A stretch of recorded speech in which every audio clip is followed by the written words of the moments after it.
Sa kabilang banda naman, attorney, nagpalabas po ng anunsyo ang Iglesia ni Cristo INC na magkakasa sila ng mga malawakang pagtitipon o rally bilang kontra sa impeachment complaint laban kay VP Sara Duterte. Suportado na nila ang mga naunang pahayag ni Pangulong Bongbong Marcos na aksaya lamang ito ng panahon. Anong posibleng mangyari kung ipipilit ang impeachment? At kung hindi ito aaksyonan ng Kamara? Unahin natin, Attorney Sal, kung ipipilit yung impeachment, may mga rallying gagawin ang INC. Sama tayo dyan. Narinig niyo po sasama daw sila. Mga taga-INC. Para na-imagine ko na yung mangyayari. Yung mga ginagawa nila, yung ginawa nila sa EDSA Shrine, yun ang gagawin nila sa rally. Kung matutulog, kung meron talaga, by the way, kung meron talaga. Hindi pa na natin kumpirmado yan. Kahapon kasi, alam naman natin, mga kutsero, kahapon, ando na yung balita, it's out. So, wala tayong magagawa dyan. Andyan na yun.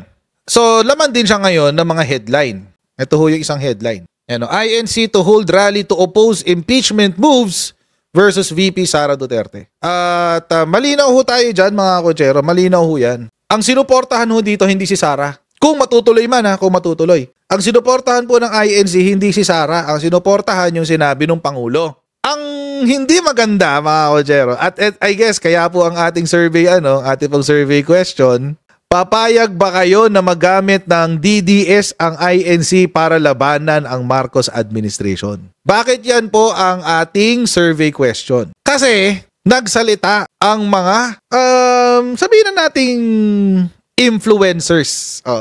O isa sa mga ma-impluwensya sa mga DDS tungkol dyan. At ang kanyang sinabi, sasama daw sila. Pag nag-rally daw ang INC, expect na nandyan ang mga DDS. Yan ang sabi nila. Na-imagine nyo ba, guys? Di ba na-imagine nyo yung Marcos, di ba? Yung Marcos resign, ganun. Na-imagine nyo? Yung mga label na Marcos resign, yung mga placard nila na diktador, etc., etc. Na-imagine yun sa rally ng INC, if ever. Again, mga kutsero, this is, I don't think papayagan ng mga INC yun. Pero, mapipigilan nyo ba ang mga DDS? Sino nagsabi? Walang iba kung hindi si Pal Panelo, mga kutsero. Medyo mahaba lang tong video na to kasi marami akong gustong i-highlight dito sa mga pinagsasabi ni Pal Panelo. At pakinggan na lang natin. I'll let the video do the talking. Ano masasabi mo dyan, Attorney Sal, na para bang nagtaksil sa bayan ang Kamara dahil sa tila pagpayag nila na magamit bilang forum ng mga makakaliwang grupo? Hindi na tayo nagtataka dyan sa kaliwa. Talagang ever since naman, gusto nilang pabagsakin ng gobyerno. At naman Kamara de Representante, in fairness to it, hindi mo naman maaaring pigilan kung sino na nag-file. Ang mahalaga dyan compliant ka doon sa rules. Pero right, katotohanan pa rin, merong lihim, hindi hayag, lihim na sabwatan ang kaliwa, ang tawag doon, dilaw o pink, at ang mga kaalyado ng administrasyon. Lihim pala Paano mo nalaman? Pal Panelo talaga to Sabi ni Sal Panelo, ganun talaga. May lihim na sabwatan ang mga komunista, ang mga dilawan, at ang mga nasa administrasyon. Lihim pala Paano mo nalaman? Baka mamaya pag tinanong mo yung mga grupo na yun, sabihin nila, buti pa siya alam niya. Di ba? Baka sabihan siya ng mga ng mga komunista dahil ikinakabit yung pangalan ng kanilang grupo sa administrasyon. Baka mainsulto pa yung mga komunista. Pinakita ko na ho sa inyo kahapon. Hanggang ngayon, ang mga komunista galit pa rin sa Marcos administration. Hindi ho makikipagbatihan. Dahil nasa dugo po ng mga komunista na magalit sa Marcos family. Yan ho ang kanilang nasa dugo. Hindi na ho mawawala sa sistema nila yan. Ang buong ideolohiya ho ng komunismo sa Pilipinas as far as the Philippines is concerned ay dalawang bagay. Ibagsak ang gobyerno at itatag ang komunismo sa Pilipinas, number one. Pangalawa, maging anti-Marcos. Intriga. Alam nyo, hindi ako magtataka kung ang mentor nito ni Pal Panelo si Rodrigo Duterte. Pagdating sa tanim intriga. Ganyan. Ito si Pal Panelo. Tuloy natin. Minsan, Attorney Sal, nasa kaya ko ng taxi. Natanong ko kung anong sapantahan nila sa mga issue. Ewan ko sa'yo, MJ. Attorney Sal, na may pagtataksil sa parte ng mga taga-administrasyon. Ewan ko Nakita sa'yo. nila nagamit ang bise nung nakaraang eleksyon. At ngayon, ang balik, ikasamaan. Ordinaryong ngayon, Attorney Sal, mga nagkukomento nagbibigay ng kanilang opinion at kuro-kuro. Oo, ganyan talaga. Kahit siya pupunta ka sa palengke, mga tricycle drivers, ganyan din ang mga usap-usapan. Talagang ayaw nilang ginagawa ng mga kaalyado ng administrasyon na gustong patumbahin ang VP Sara.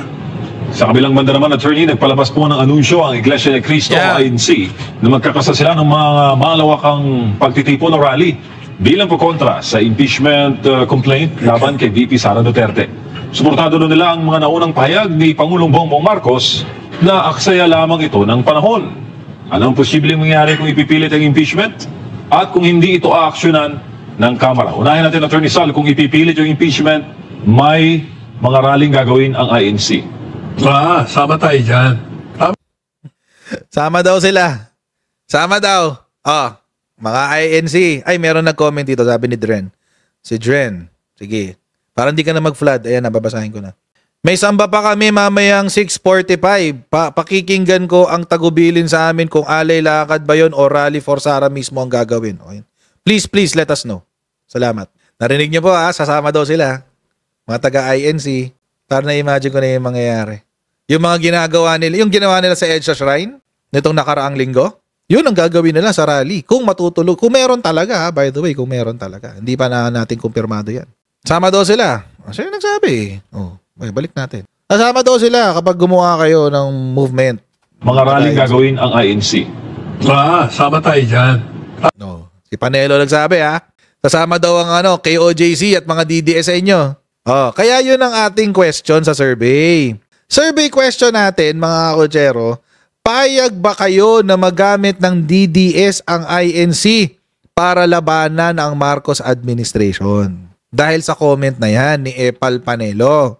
Ewan ko lang. Ako, iba pagkakakilala ko sa INC. Ulitin ko lang yung mga sinabi ko kagabi. Ang pagkakakilala ko po sa INC, mataas, nagtuturo po sila ng mataas na pamumuhay bilang tao. Mataas na moral ng pamumuhay bilang mga tao. Ang buhay na nakalulugod at nakapupuri sa Panginoon. Ganong klaseng pamumuhay po ang itinuturo sa INC. At ang INC po ay hindi sumusuporta sa mga politiko specifically. Well, nag-e-endorso sila. Pero they don't engage in partisan politics. Kaya nga hindi sila nagrarally na para sa politiko. Hindi rin nagtuturo ang INC na sumuporta sa mga taong magnanakaw, nagsisinungaling, lalong-lalo na may krung-krung tulad ni Sara Duterte. Hindi sila mag-i-endorso ng ganyan. Yung mga nagmumura nga lang, hindi sinusuportahan Paano pa kaya yung sinabi ni Sara Duterte na Bongbong Marcos, FL Lisa Marcos o Lisa Marcos? I know for a fact na meron pong isang kandidato noong 2022 national elections na hindi sinuportahan ng INC kahit kasama po sa slot, sa roster dahil sa kanyang pagmumura.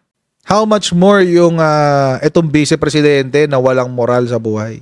May chismis pa na umiikot na siya ay may relasyon na mas malalim pa sa pagtatrabaho at sa pagkakaibigan kay Zulaika Lopez. But again, that's chismis. Hindi pa natin confirm yan. Ganyan ang pagkakilala ko sa INC. Maayos po silang magturo. Hindi sila makikijoin sa mga kalokohan na pinaggagawa ng SMNI na ng KOJC. Hindi po sila makakaano dyan. Try natin. Tama ang posisyon ng INC dyan. Na nagsalita na ang presidente, bakit di niya sinusunod? Kaya kailangan, kasi tama rin ang sinasabi ng Presidente Marcos Jr. Sabi niya, huwag niyo nang ituloy yan. Huwag na kayo manghain ng impeachment. Kasi makaka-distract, makaka-istorbo lang yan sa ginagawa ninyo. Ang trabaho niyo magsulong ng mga batas. Pero kung impeachment, di lahat ng concentration niyo sa impeachment. Ang Senado, kasama dyan, sila maglilitis. Anong sabi ni Presidente Marcos Jr.? Anong tulong? Anong benefit ang may bibigyan sa ordinaryong masa, tao? Wala. Huwag niya na ituloy yan. Ayun na nga mga kotsero. So ngayon mga kotsero, mukhang gagamitin ng DDS ang potential. We don't know yet if it's going to push through.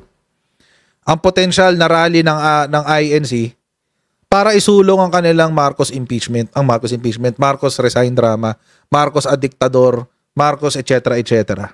Bakit? Kasi nga mga kotsero, sumobrang palya ang kanilang people power. Kailangan nila ngayon ng backer. O kailangan nilang makisabit. Kailangan nilang sumabit. Uy, magrarally daw ang anti-impeachment. Pwede tayo makiride dyan. Hindi ako magtataka kung gagawin nila yan.